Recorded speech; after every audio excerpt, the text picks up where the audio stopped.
Welcome to the Banker Lamp. Please enjoy the video. In this video, I will explain how to make effects in Figma. Figma provides powerful tools to add visual flair and depth to your designs. You can easily apply effects such as drop shadows, inner shadows, layer blur, and background blur to almost any element.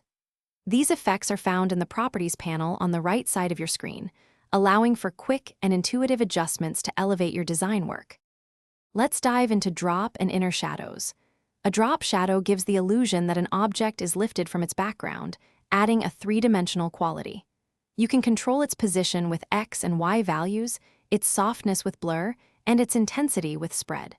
Conversely, an inner shadow makes an object appear recessed or embossed, creating depth within its boundaries.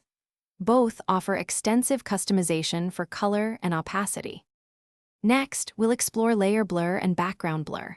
Layer blur applies a uniform blur across an entire selected layer, making it appear soft or out of focus. This is great for artistic effects or simulating depth of field. Background blur, however, is unique. It blurs only the content that lies beneath the object it's applied to. Imagine a frosted glass effect where the background is blurred, but the object itself remains sharp. Applying and managing effects in Figma is straightforward. Simply select your desired layer and navigate to the Effects section in the right-hand panel.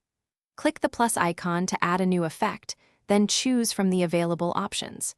You can stack multiple effects on a single layer, reorder them by dragging, and easily toggle their visibility or remove them entirely. This flexibility allows for complex and nuanced visual styles. Thanks for watching. If this was helpful, leave a like and consider subscribing. See you next time.